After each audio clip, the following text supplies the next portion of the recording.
You think you have five senses. I'm not even going to list them because I can't remember what the hell they are. But maybe you have a sixth sense, and I don't mean ESP, that if you don't master and develop and practice, could really impact your life in a very, very negative way. And we're going to find out more about that on today's episode of The Movement, the podcast for people who want to know the truth about what it takes to have a happy, healthy, strong body, starting from the feet first, because those are your foundation.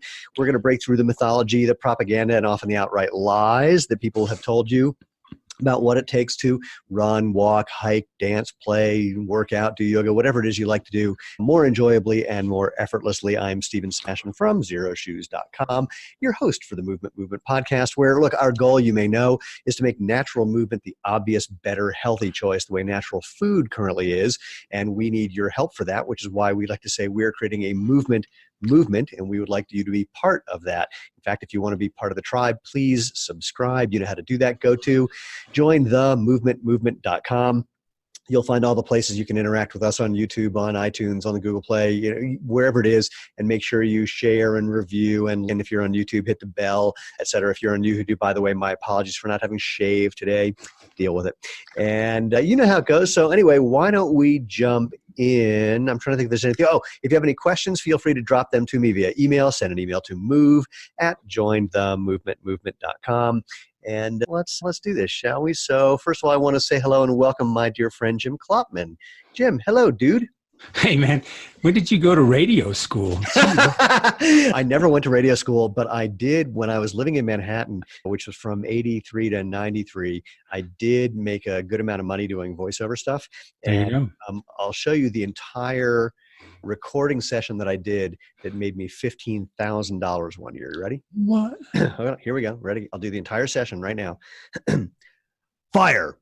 Okay, that was it. So it was a commercial, a radio commercial for the Army. And what they used to do is they would get actors to do the radio commercials. And if the radio ones went well, then they would bring in actual people from the military to do the TV commercials. So there was times where I was doing stand-up comedy for a living. There's times where I'd be at some gig and I'd hear the setup for the commercial. Oh, just wait for it. Fire. That's me. And everyone would go, yeah, right. So yeah, that was me. Nice. Better be lucky than good. Gig. The voiceover world, you can make a lot of money doing a very small amount of work. Yeah, apparently. 5 guys who do most of it, and they have a pretty cushy gig. But enough about that. So, Jim, why don't you tell human beings where you're from and what you do, and then we're going to give people a movement to do based on that conversation. Yeah, I'm based in Park City, Utah now, and what I do is I've developed methods and systems and patents and equipment to improve athletic balance. And athletic balance is something far beyond what you get at physical therapy. Most balance training stops at physical therapy a little bit beyond, but we take you all the way up to the Cirque du Soleil level. And we find that there's a direct correlation to balance, athletic performance, coordination, agility. And we're pretty convinced now that as you improve your balance, you'll also improve your vision as well. So let me back up and just say for people who are listening or watching that while you use the word athletic repeatedly, that doesn't mean this is for athletes. Far from it. Would you like to address that point? Yeah. So another way of saying it's dynamic balance. So it's movement. The world is built for people who have not so good balance because of the American Disabilities Act. Everything's flat. Everything's perfectly staged. So the world is set up for people who need canes and walkers, and we end up being stuck in that place as humans. And so the fact is, you do go outside, you challenge yourself, whether on the slope, the tennis court, sprinting, running, going up and down trails. All those areas have higher needs of balance that we don't recognize that we don't have. So let me start with, since I like to give people a movement to do, you and I talked about this right before we got started. Do you want to have people walk people through it, or do you want me to do it? There's one of our core balance challenges is a balance challenge in an athletic position. So if you go to your physical therapist or the doctor, they have you stand and kick one leg in front, and you have a straight leg that's on into the ground and one leg pointed out in front. And basically that's teaching you how to balance on your heel with a straight knee, a position you're never in real life. Actually, it's a position you're in just before you fall on your ass. So we like to change that up and say that, first of all, and this dovetails into what you do, the big toe is the core of all balance on the foot. So you have to engage the big toe. So we have you stand on one foot. So let's just actually walk people through it. So keep in mind, some people are not in a place where they can actually do this. So be it, you'll get the hint. So walk them through and give them an actual. So you can do it next to your desk. You just stand on, let's say, your left foot. Some people are in a car. Well, don't do it in your car. You can't. Well, look, if you open the sunroof first. Exactly. Man. Stand on your left foot, Okay. and then you bend your knees so your weight is over your big toe. I'm going to do it. Hold on. You stick your ass out a little bit. All right. I got to bend down. Wait, here, I'll change this. Okay. All right. I'm doing it. And then you just balance and have that other leg behind it. So it's not in front or to the side. It's actually behind it. So you're in a deep, nice athletic position. Yeah. And so you just do that for my right leg is I just bent my knee. So right. So I just bent my knee so my heel is behind me. All right. Right. Mostly on my and toes. your knee is actually behind you too. Yeah. So that off the ground foot, the knee is behind you as well. Okay. And you just do that actually. I mean, if you do it 30 seconds to a minute on each side, it has a massive ability to clear your brain and reset your brain and get out of that chatty conscious brain and takes you into your subconscious. Can we do the advanced one right now? Sure. Close your eyes. No, we never close our eyes. Oh, really? I love doing this one. How come? Well, when you close your eyes, what you're doing is you've just played it in my hands beautifully. So how come?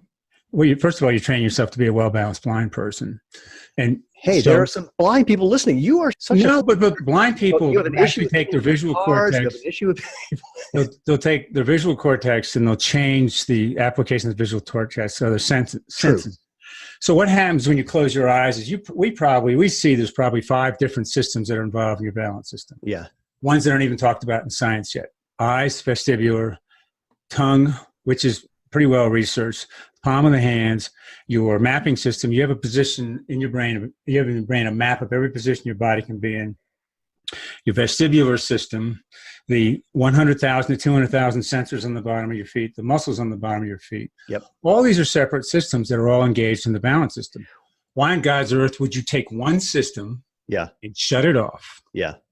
So you can think you're isolating the other system. When in fact, when we teach people to balance, we improve their eyesight dramatically. They see better, they have better field awareness, they can shoot the basketball better, they can hit the golf ball better, they can putt better, all because the balance system is engaged along with the eyes. What's missing is that when you look at the eyes and you see my hand, that's only 5% of the data that's going into your eyes.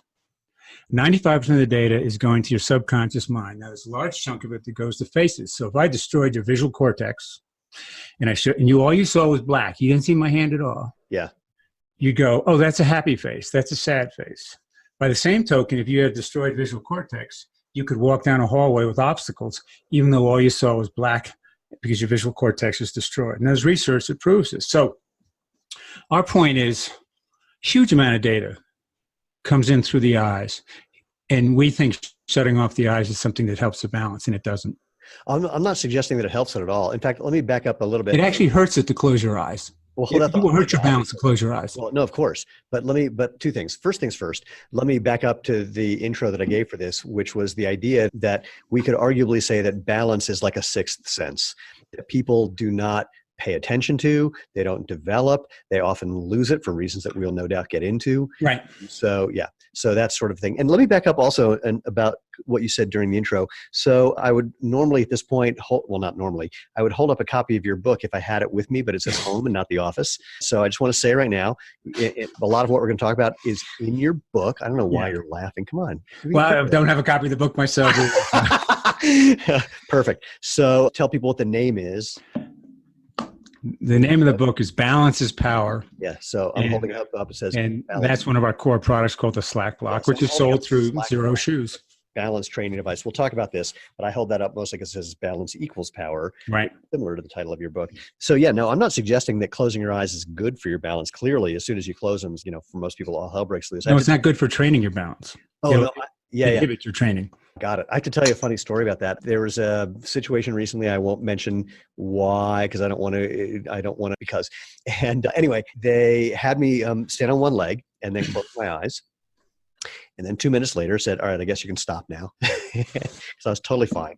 And then they put you through a workout and then have you come back and do the balance drill again, where the idea is after you've done this workout, your balance is improved. Right. And it's similar to when you've seen people with the hologram watches or any other something else where, once you do it once, the next time you're usually going to be better regardless of what happens in between. Because it is amazing to me how quickly people do respond to balance training. Yeah, so we see that too, which is not always a great business model because we can't hook them in for a year's worth of training like they do it. Good. I mean, well, look, no, I say that for a couple of I reasons. know. Look, I'm not a big, it's chiropractic treatment. I have a good friend who's a chiropractor who hates chiropractors. And I'm Right. going to insult chiropractors when I say Right. that. But unless you can demonstrate that you can make people graduate from what you're doing, then, Definitely. I'm Right. iffy about what you're doing. Right. Right. So it comes down to, first of all, there's anybody says they know everything about the balance system doesn't know what they're talking about. It's one of the most highly researched parts of the nervous system. There's 40,000 neuroscientists in the world, and they still haven't figured this shit out. They just recently found out that information you get from the bottom of your feet doesn't even go to your brain. It goes to brain tissue in your lower spine.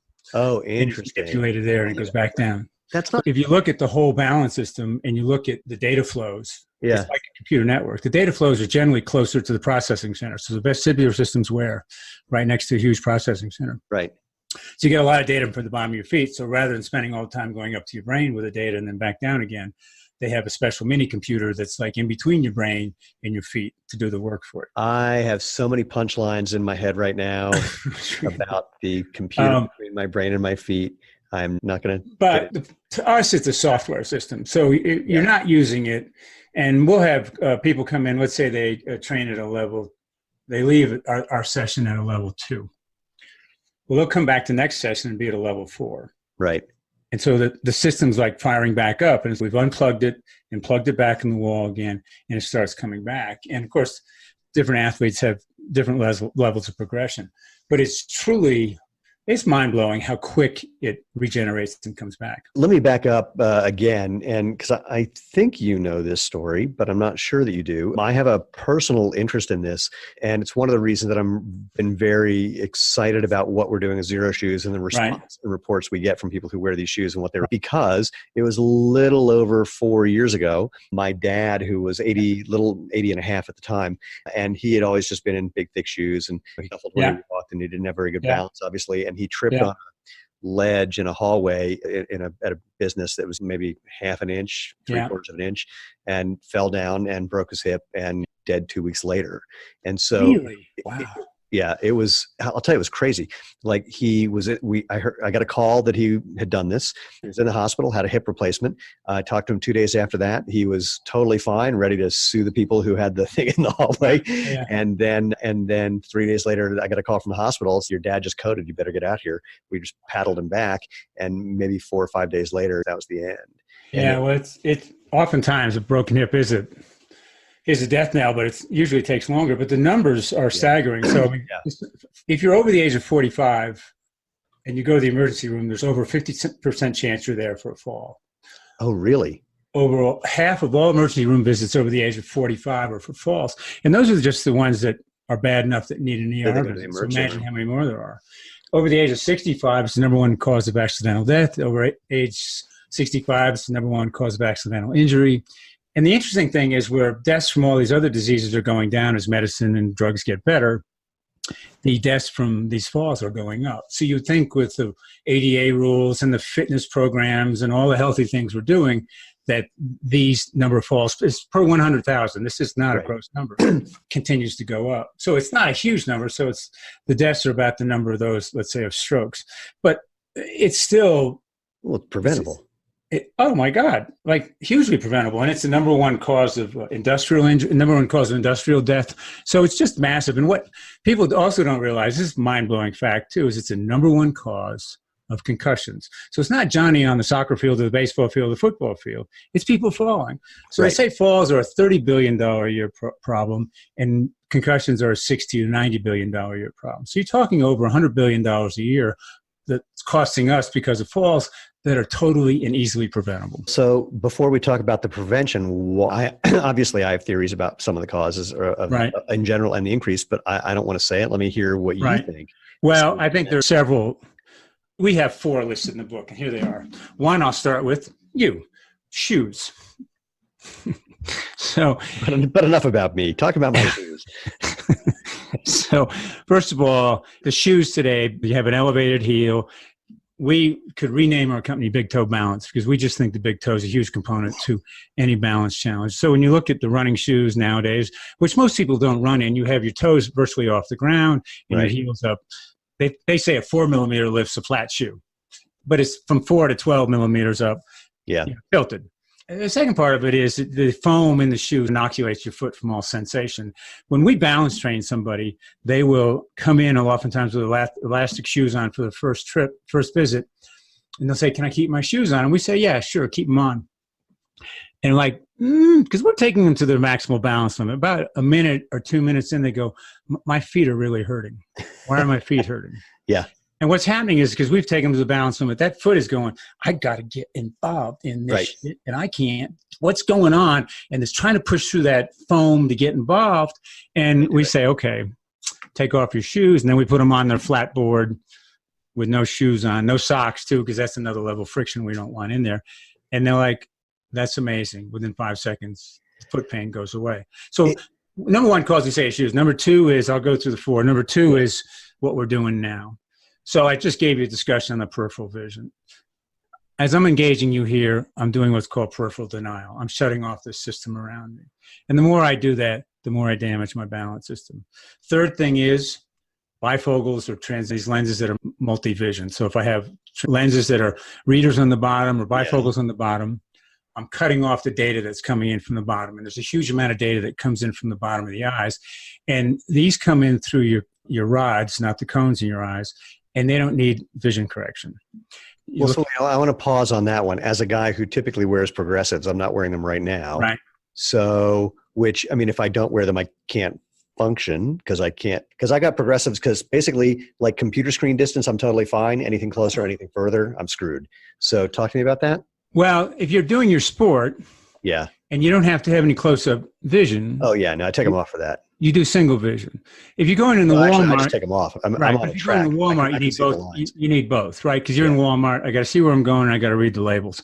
I understand that. But if you're doing anything athletically, and we'll take people that come in, they'll have their dual vision glasses on. We take them off, and suddenly they're balancing better. And they say, "I can't see." And I go, "Oh, interesting. You can't see because that's not the data we're looking for. I don't give a shit about that data that you say I can see." Listen, if you take somebody who has macular degeneration, right? And this is particularly the young person who has some sort of, I forget the name of the disease, macular degeneration, which is the central part of the vision gets clouded or disappears. Right. And you put in front of them a cup, a glass, and a plate. And you say, "What position is the cup in?" They go, "I don't know." "What position is the plate in?" "I don't know." They can't tell you, and they go, "Grab the cup, grab the plate, grab the glass." Two different systems in play there. Interesting. That's the system we want. That's the system we work with. So when we work with that system, and we have tons of different methods of training that system, and it's different than what anybody else is doing. I don't even want to talk about it here because it's just what we consider to be a trade secret.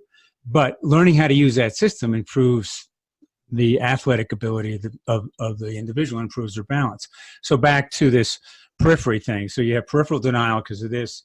You have the glasses that take it away. You have the shoes. And finally, the fourth thing is that we talked about here is you're moving about in modern spaces in a constantly degrading situation. So we say that you need a walker, like we have a 0 to 100 scale. So you need a walker, let's say, or cane at level 20.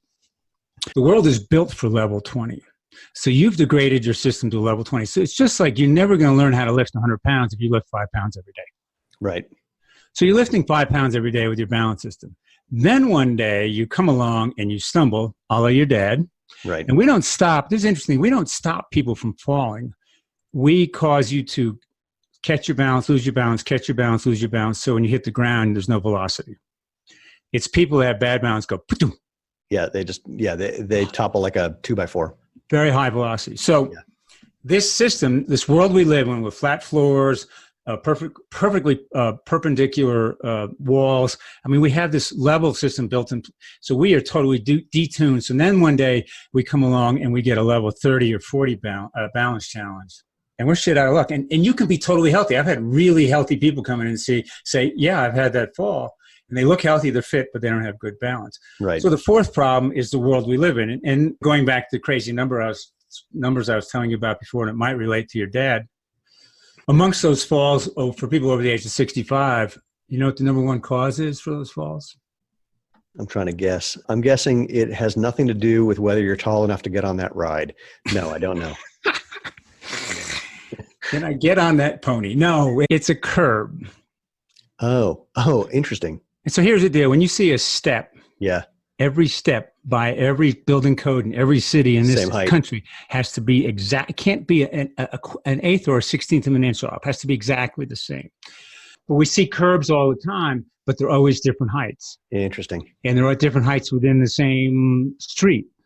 So it's something that will cause you, if you don't have this vision working and you don't have good balance, you'll catch your toe on it and go down. That's interesting. I'm just having flashbacks to when I was in Nepal. This was 30 years ago. And have you ever been there? Mm-mm.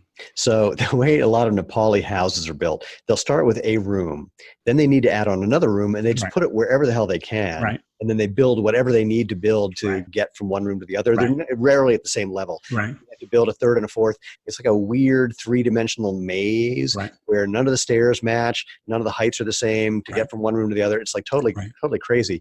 And it really is. It's like a very cool, entertaining game that you're playing 24/7 just to get around. So if you go, I used to live in Portsmouth, New Hampshire, and there's a little town right next door. I'm trying to remember the name of it, but the houses are 1670s.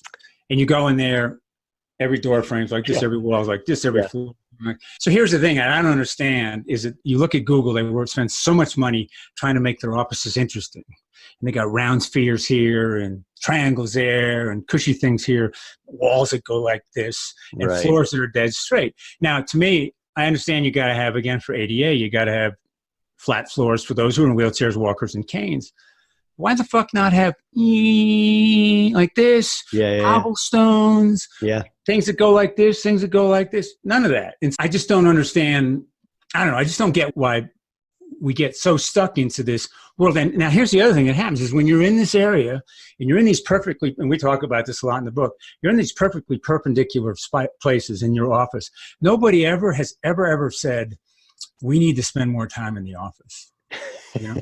True. What do you do on weekends? You leave the office, you ski, hike, run, trail run, sprint, play hockey, play tennis, play golf. Everything you're doing is what? Challenging your balance. Riding a motorcycle. You can go to an art museum and challenge your balance because nowhere in an art museum other than the frames is there a straight line. So you come out and Monday you feel great, Sunday night you go to work and you get debilitated for a whole week. Dunka, dunka, dunka, dunka, dunka, dunk. You feel like crap on Friday, got to go back out and recover again by balance challenges. So it's a horribly debilitating environment. Apple knows it. So Apple knows that I got this box in front of me, right? And it's totally rectangular. But look at Apple's screensavers. What are they all of? Totally fractal nature, mountains, trees, all sorts of nature type things. And even their little ping line that goes around drawing lines. Mm-hmm. Nothing is square. Nothing is straight. That's so cute that you think that's an Apple thing. Those were screensavers from DOS computers and then Windows computers. There's a whole lot of those wacky little things. But the thing about screens for me, maybe it goes back to your peripheral. Was it peripheral blindness? What was the phrase? Yeah, it's peripheral denial. So have you ever heard of amblyopia? No. Little kids that have wandering eye. Oh yeah. So what happens is that it's not that the eye is getting plenty of data. It's a weak muscle thing. Right. But you have to put a patch over the strong eye to make the weak eye start to work. If you don't do it before age 8, it's incorrectable. Not because the eye can't see. It's because the brain has said, I've had enough of this and shut it off. So when you have now, and I've spoken to optometrists now who say they see it, kids coming in like this all day long, and they test the kid, and their peripheral vision test is nothing like ours. It's only right here. They go, this kid's got peripheral vision denial. Oh, interesting. Because he is starting to shut off that part of his brain. My thing to peripheral vision denial is, and I've said this since when did I get my first computer? 1983. Is it's difficult for me to deal with computers because I just don't think in a 14-inch or 16, 17 or 23-inch thing. I don't even think in one thing. In my office, there's piles of stuff in various places. The only way I know where anything is that three-dimensional model. It is so difficult for me. It's funny. There's certain kinds of activities that I can't even do in my regular office. So I'm in our conference room right now. If I'm doing video editing, it's easier for me to do it here than it is in my office. And I had an office at one point where it wasn't working for me because the ceiling was too low. I'm like hypersensitive to where space is around me. So if you look at it this way, and we have a presentation we did on this for Management Consultant years ago, is that go to some corporate office setup, and who has the big window view? Right. So it's always the top people, the CEOs, the tops. And what do they do when they have some deep thought to do? When you see photos of any CEO in deep thought, is he sitting on his desk like this? Yeah. No, he's looking out his big view. Yeah. Because that is what that does too. And as we've talked about this in terms of athletics, being in the zone, when you have that big view, and I'm pulling in as much data as I can, yeah. Your conscious brain shuts off. Everybody that's in the audience right now, if you just turn to wherever you are and don't look at one spot, but try to see everything you possibly can, you won't have any conscious thought at all.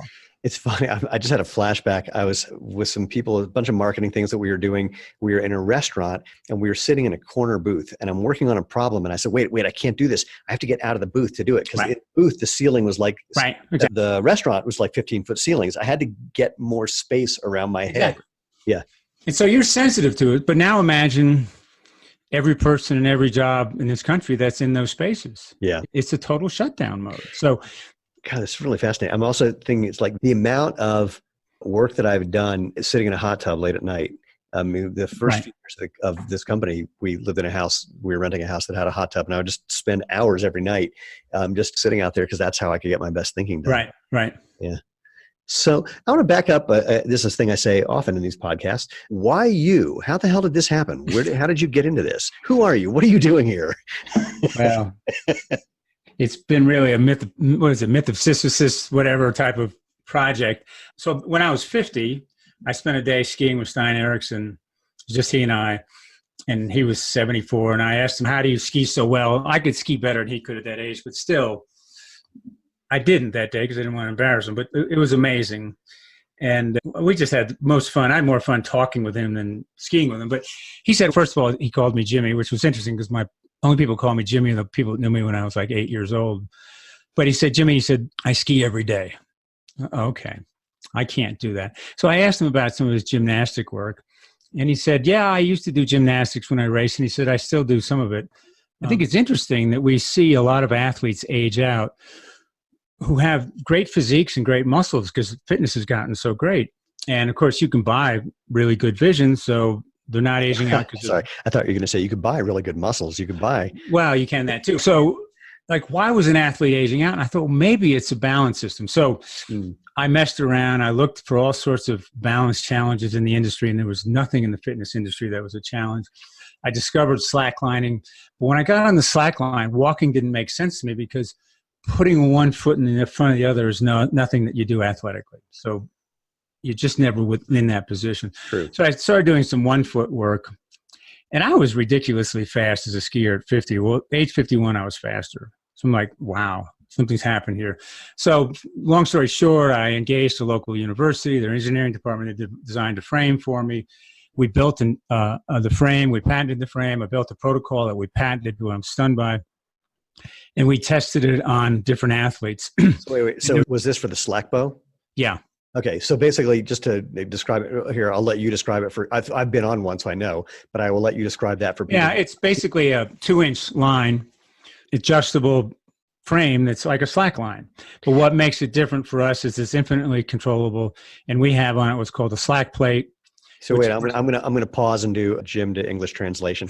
So what the slack bow is, it's a suspension system for a slack line. So basically it's portable. It's just imagine, actually, if you imagine a bow and arrow and you take the wooden part, the bow, and put that on the ground. So the string is parallel to the ground. That's the gist of it. The string is the slack line. The bow is the thing that holds it and gives it whatever tension you need. And the plate you're talking about is just a piece of wood essentially that's about 1 foot by 3 inches roughly. Yeah, 1 foot by 3.5. Yeah. That's pretty good. I was guessing that fits on top of the slack line. So rather than just having the webbing that you're standing on, you have this block that you can stand on as well. Did I get a good image? Yeah, you did a great job. And we do everything 1 foot because we determined that all athletic balance is on 1 foot or the other. You're either transitioning to 1 foot or the other, or you're on 1 foot or the other. So this whole thing of balancing with both feet, and we do some 2 foot balance, but on specific type equipment.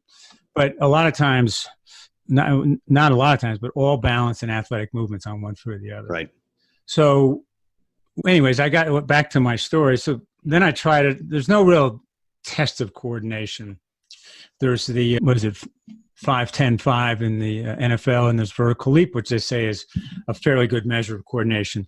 So we did a vertical leap test on it was only like 10, 12 athletes, and we had them do sessions of the patented 12-minute routine. And every athlete except for one increased their vertical leap by over 10%. No changes in anything else. And also what I found fascinating is when you watch some pre-intervention, they jumped and did their test. And then when you watch them after they did the 10 sessions, their kinetic chain and fluidity was just totally different. They were just graceful. They were ballet-like when they went up and touched. The one guy that didn't do it, he was 5'11". I think he had a 37-inch vertical to begin with. He went to 41. So he increased by 8%, but he was insanely good to begin with, which was also a valuable test because here was somebody who had insanely good balance and vertical leap, and we improved it.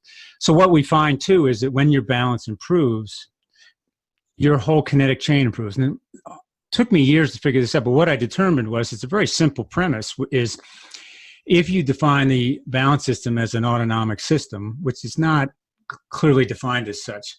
An autonomic system is supposed to be a system that the human body or human has that's automatic and protective. So first of all, falling hurts. So I'm pretty sure that stopping falling, we don't think about it, is protective. Right. So when you take something like hitting a golf ball, you can't swing any harder than what your balance system allows because you'll fall over. Now, if you're under the age of 12, you can do it, because kids under the age of 12 fall all the time because they're still engaging in defining their balance system. If you're drunk, you can do it, right? Because you've shut the balance system off. You've sort of detuned it. But you cannot swing so hard that you'll fall hitting a golf. Yeah. So this is true with baseball. It's true with you were running and cutting. It's true with long distance runners. It's true with any of the movements. You cannot run any faster than your balance system allows. You're going to love this. I think you will. So when I teach people, we'll find out. Maybe you won't. I don't give a shit. So when it's one of the reasons that we get along. One of the things that I do when I'm teaching people how to run naturally, it doesn't have to be barefoot.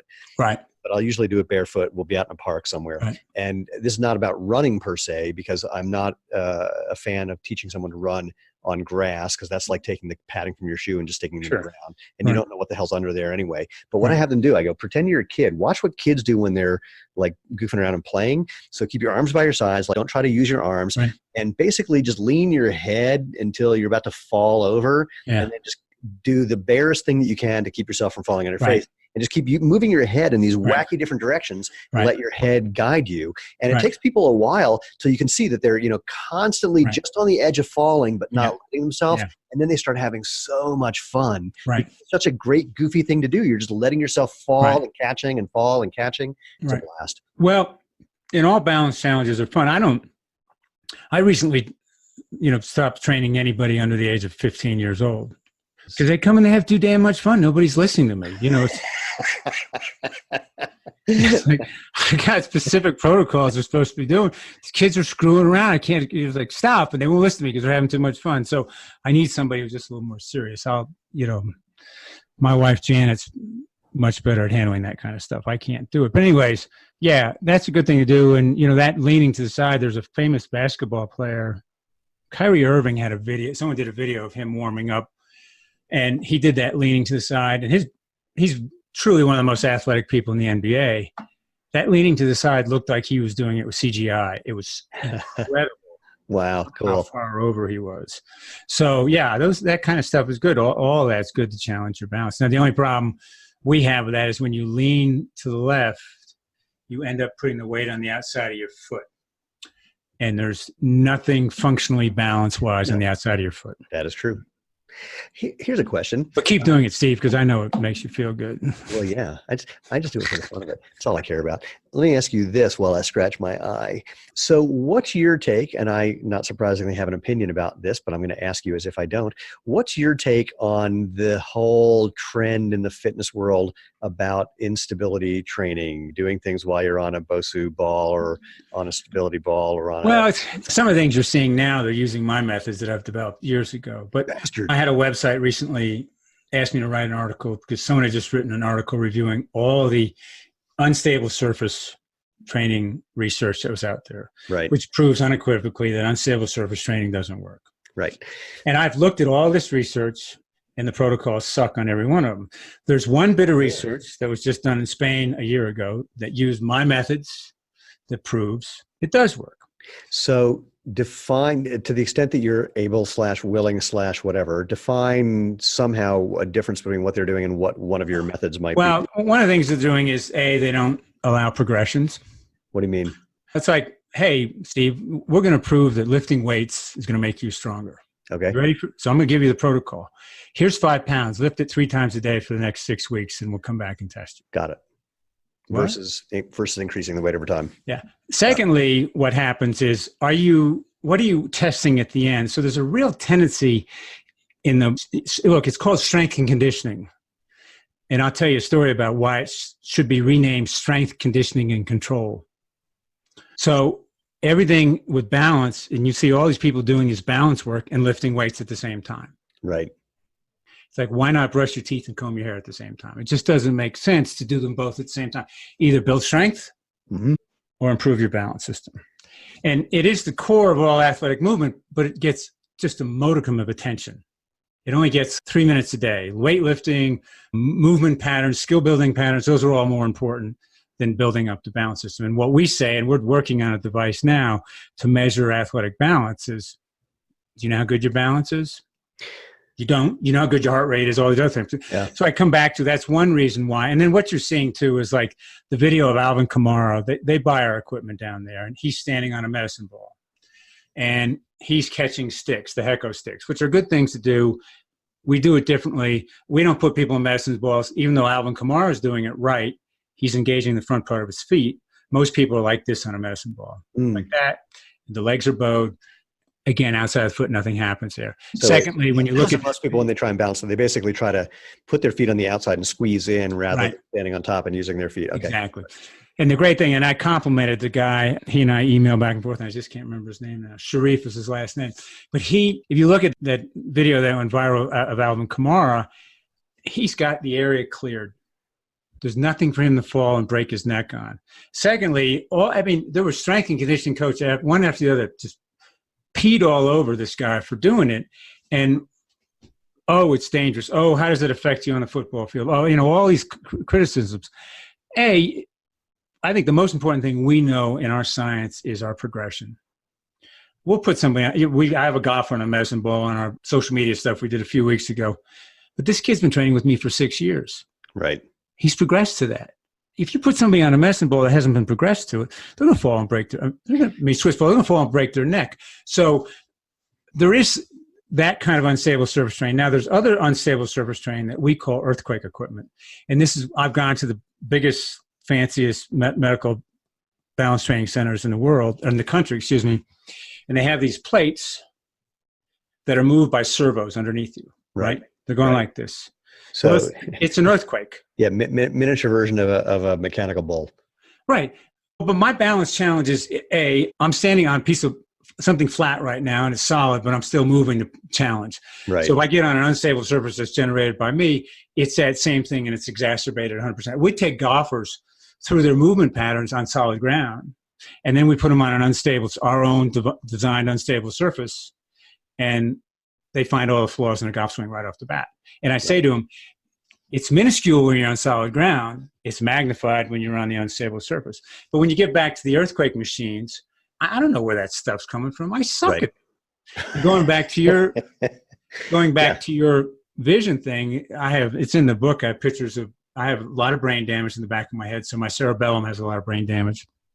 And there's nobody my age in this country has balance as good as I do. But if I close my eyes and I stand on one foot, gone. It's scary how bad it is. Yeah. It's funny. I've never looked for videos about professional bull riders on mechanical bulls, but I would be willing to bet that they're not a whole lot better than people who just hang out on mechanical bulls, because there's no doubt that they're getting a whole lot of information about just some natural thing that you start to figure out from being on an actual. Well, there's we see two different types of balance. There's foot-based balance that comes from the ground, and then there's ass balance. And so if you're a mountain biker, horseback rider, we've trained horseback riders, and their balance improves dramatically. And then the horse says, oh, I'm feeling more comfortable, because they don't want to hurt the person on their back because they get in trouble. So they'll move quicker and gracefully and better because the person on the back has better balance. But that's ass balance. This took me a while to figure out too. I bought a couple of unicycles. I was going to learn how to ride a unicycle. If I get on the unicycle, It took me nearly 2 years to figure out the unicycle is ass balance. Right. So how well can I sit on my ass and not have much pressure on my feet? Now, when I ride my mountain bike, it's pedal balance. Yeah. I'm going around turns, I'm on my pedal. But a bull rider's got ass balance. A horseback rider's got ass balance. A mountain biker, a cyclist has ass balance. Those are different balances in balancing through your feet. How old were you when you wanted to learn to ride the unicycle? 64. Okay. Our realtor, actually, our commercial realtor, he rides a unicycle all over the place. Yeah. He's been doing it since he was I don't know how long he's been doing it, but let's just say his children have a very hard time with the fact that's what he does. Yeah, it was good for it. Yeah, once you get it, it's good. I just haven't put the time. It's so funny because actually, boy, one of my first, I don't know how to describe this. I learned to moonwalk from a guy who's a very famous bass player, and we were at Busch Gardens in Williamsburg, Virginia together. He and his brothers were in a band. I was doing magic comedy things. Anyway, he taught me to moonwalk. I taught him to do a standing backflip. Then a whole bunch of us all bought unicycles. And the thing that's so funny about 90% relaxation, it's 90% just like sinking. And so I ride a recumbent bike because I've been doing that for 30 years. And when I put people on a recumbent, they're all freaking out. I go, look, I'm just going to push you. You don't do anything. You just hang out and just learn to sit and do nothing. You don't pedal. Just learn to, we'll get you down this little hill, just relax. And eventually you figure that out. But obviously it's a very different thing on your feet. Yep, absolutely. So if somebody, what you're pointing to, which I think is really interesting, is two pieces of the puzzle. One is that there isn't an awareness of, let's call balance our sixth sense. There isn't this awareness that this is an actual thing that is important, independent of this instability training stuff, which I agree is just silly. And then there isn't yet, and I know that where I'm going with this is something that you're trying to do, there isn't yet a program that has been not developed, obviously, but caught on to give people something that they can do, where it is a progressive program where they experience the combination of satisfaction of progressing and demonstrable benefits thereof. And I find this kind of amazing because I'm remembering in the last couple of years, I've been in various hospitals for surgery or whatever. And almost every one of them, actually not even hospitals, doctors' offices as well, where almost every one of them has a flyer from the hospital about some balance thing for the elderly. And when I look into the program, it's just, there's no there to it. Well, there's two things that go on there. I like to focus on the athletic balance. So we have our equipment's being used at the University of Michigan, and I met with them last week, and they said, well, okay, but can you give us a set of gradations? And so you're level 1 through 9. Right. And we gave them that. And so that's part of what's missing. But what's also missing is we don't realize our balance is bad till it's acute, till we've fallen. Right. So we have a golfer, let's say, who comes in, and he's an 8 handicap. I look at his balance. I go, do you know your balance could be improved? Yes. And I said, if I improve your balance, will you believe that I'll lower your handicap by 40%? He'll go, no. Right. So we improve his balance. Let me highlight that. So for whatever reason, people by and large, and probably people who are listening or watching this, by and large, don't have the frame of reference to conclude or believe that balance may be the fundamental or a fundamental problem underlying many of the other issues they're dealing with. Right. So there's dissonance and disconnect. So we've had golfers that come in, we improve their handicap by 40% within 8 to 10 hours, and they come back and you go, how's it going? Oh, I was a 6. Now I'm a 3. Oh, great. Cool. The balance training worked. Well, no, I bought a new driver. I got a new coach, blah, blah, blah. And I go, baloney. That's just not true. You've been on a plateau for 5 years. You come and spend time with us. Now it changes. And so there's this incredible dissonance. And secondly, there's a huge dissonance because nobody wants to admit, I have been busting my ass for 7 years to lower my handicap. And you're telling me I just did this for 8 hours and I've lowered my handicap? Right. No, I'm an American. Nothing comes easy to me. I work hard. I buy a better game. I hire the best coach. That's how it works. Don't tell me it's that easy. And so I have this problem all the time. So again, we come back to, here's the thing. There are balance measurement devices. There are static measurement devices. Nobody understands the balance system we do in the movement patterns that we know. So we're working on developing a system where you can say, I'm a 45. I'm going to balance train. 4 weeks later, I'm a 75. And look at this. I'm faster on my mile. I'm faster on my 100 meters. Things are going better. Or my injury's gotten better. So you can start correlating your balance system to other parts of your life. Oh, I feel like crap. I'm going to go balance train for 20 minutes and come back. Oh, look, it's gone up. I feel great. I'm thinking better. There's all sorts of things you can correlate it to. It's really interesting. One of the things that I'm amazed people don't, let me say it differently. People, especially in the West, I don't know why I said it that way, we think of things as being very disparate, and we don't realize the interplay of certain features, certain functions. So for example, the point that you made early on, we have all these nerve endings in the soles of our feet, and people, for amazing reasons, don't correlate or connect that to the vestibular system. It's, oh, my feet hurt or my feet are doing whatever, but it doesn't occur to them that all that information is part of what contributes to your balance. And more, if people do think about how you need to have your feet aware of what's going on underneath you, it doesn't occur to them that if your brain is doing its job correctly, just in the vestibular system, that is not just a single isolated thing that has more global impact on your neurology, not across the board. But well, you had Emily, I can't pronounce her last name on. Yeah, so she has that mat with the little nubbies in it. Yeah. For years, we've had people have neuropathy, and they say, what do I do? And I said, buy a doormat that's made out of AstroTurf and take off your shoes and just stand on it. Activate the bottom of your feet. Well, it turns out Harvard's got a thing that somebody developed at Harvard. Did you stick inside the foot, in like Emily's foot pad? The vibrating thing. And it has little tiny electrical currents that go into it.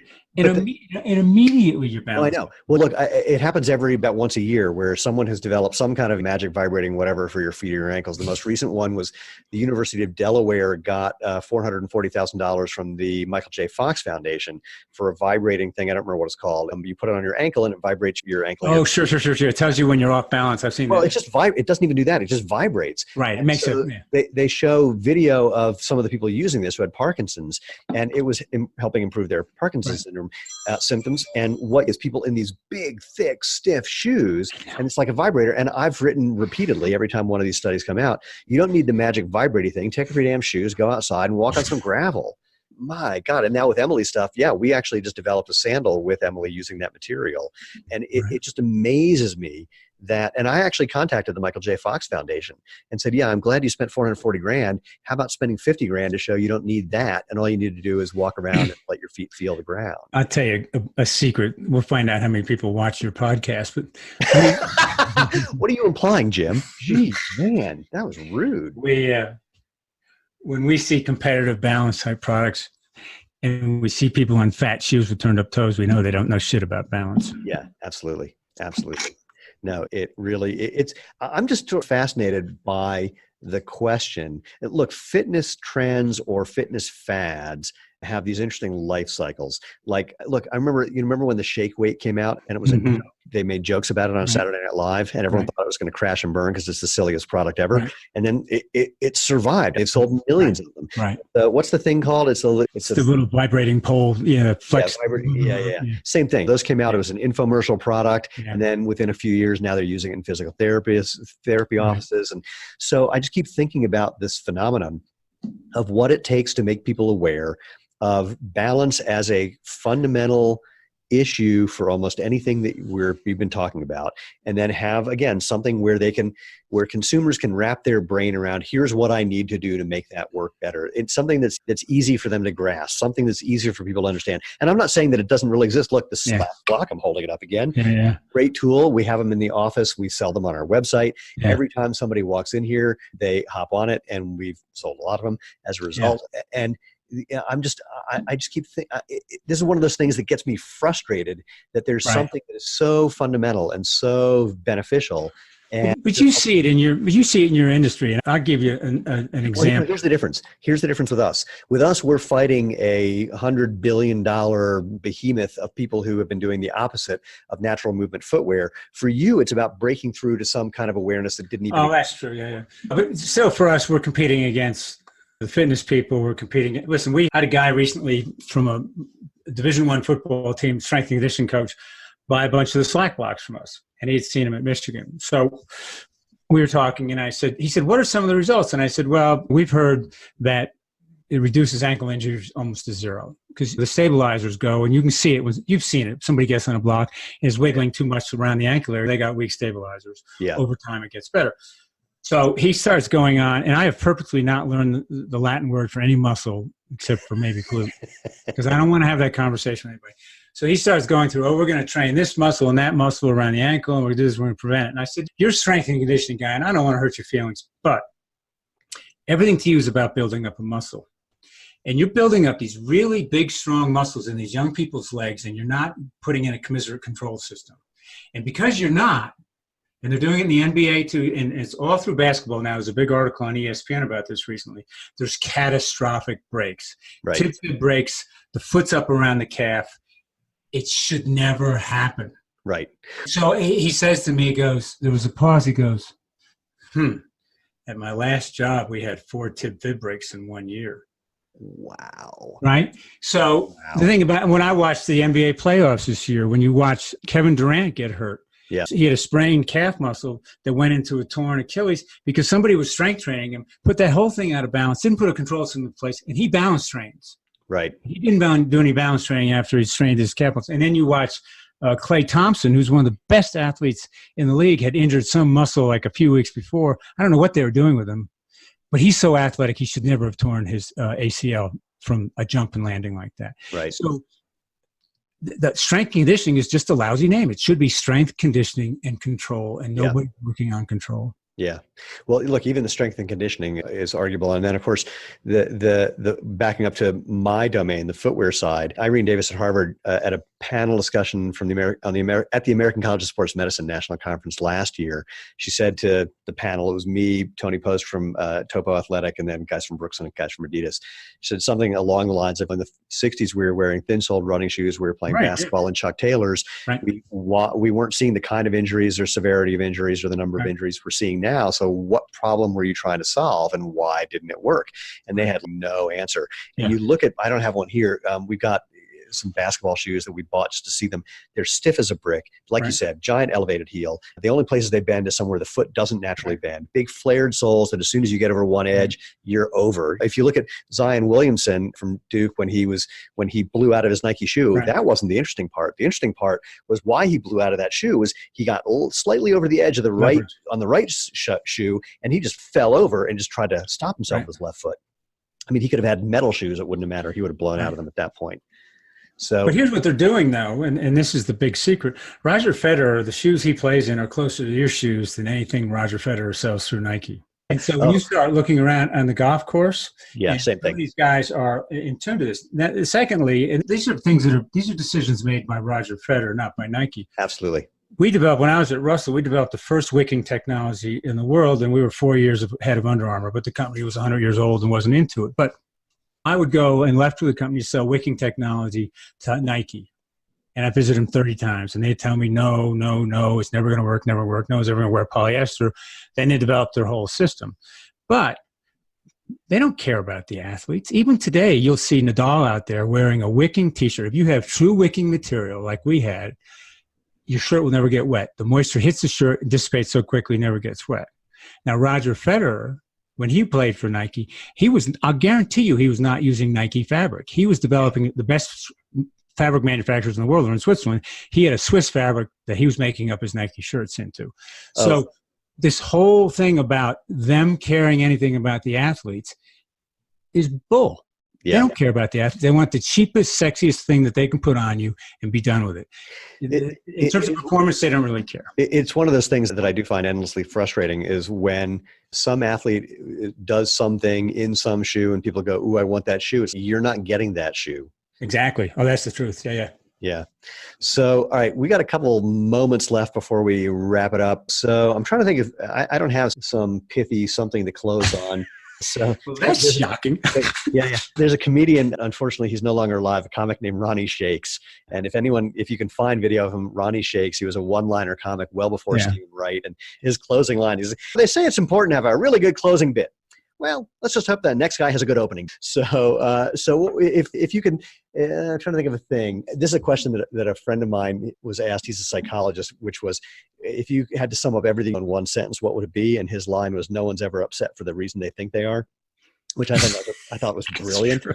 Yeah, it's a good one. So we could close on that. But if you had to, if you're in an elevator, it's about to fall, you've got 20 seconds worth of free fall, and someone next to you says, all right, I'm just curious. I want to be prepared for my next life. If you had to give me one sentence for something that was the most important thing I need to know based on what you've done, what would you say? I'd say jump just before the elevator hits the bottom. But Doesn't matter. That doesn't matter. oh, in 20 seconds, is it? It's a lot of free You got to answer these two provocations: how good your balance is, and do you know all the things it affects in your life? It's the biggest neural system you've got. So when you're standing, just standing, you've got hundreds of muscles that are being fired all the time. So why? Let's take a sport like football, and I know 20 seconds is almost up. You take football, the number one objective is to knock the other guy off balance, either by hitting him or juking him. Why doesn't every football team know exactly how good the balance is on every player? And why don't they spend all their time training them how to do balance? That's all football's about. That's great. Get around you, or I'm going to knock you over. All balance. That's great. I used to have fantasies like at 5'5". I don't have a lot of football fantasies, but every now and then I would imagine one because I was doing Aikido for a while, and I just love the idea of someone coming at me and being able to do some sort of nice Aikido move, which is all about people's balance. A friend of mine, I had an Aikido. There's a guy named Sproles who's 5'6", and he's amazing. He does that. I love that. There's an Aikido teacher friend of mine, a guy from Brooklyn, who during one class that he was leading, he taught all these different moves. And someone said to him one day, how many different Aikido moves do you know? And he just thought about it. He goes, one. It's pretty much, hey, here's this hole that you're about to lose your balance and fall into. Exactly right. And that was a good one. So, all right, Jim, if people want to find out more about you and what you're up to and how they can improve their balance, how would they do that? Well, everything's Slackbow, SLACKBOW, whether it's social media or website, slackbow.com. That's everything we do. And plus, I got to say that Zero Shoes is the only other company online that sells our product, and they do a wonderful job selling the Slack box. So we appreciate that. We really do. It's our pleasure, and we're happy to be helpful for you as well. So go check out Jim at slackbow.com and find out more. We couldn't recommend him enough. And want to thank you for being part of this. Thank you, Jim, and thank everyone else for being part of this episode of the Movement podcast. Again, if you want to find out more about what we're up to and check out previous episodes, etc., go to jointhemovement.com. You'll find all the places you can interact with all of our materials on YouTube and Facebook and iTunes and Google Play, and et cetera, et cetera, et cetera. Remember, we are here because of you. We're trying to make natural movement the obvious, better, healthy choice the way natural food is. If it weren't for you, that wouldn't happen because it's going to take a groundswell to overcome the hundreds of millions of dollars of advertising telling you that there's something wrong with your body and you can't use it the way it's designed to be used, which blows me away. So again, if you want to be part of the tribe, please subscribe, share, hit the bell, tell your friends, leave reviews, do everything that it takes. If you have any questions, hit me up. Or questions or suggestions or anybody you think should be on the show, just drop an email to move@jointhemovement.com. I'm sure there's other things I'm supposed to say, but I can't think of them. So Jim, thank you again. It's been a total treat. Thank you. I enjoyed it too. See you, man. Bye. Everyone else, cheers and live life feet first.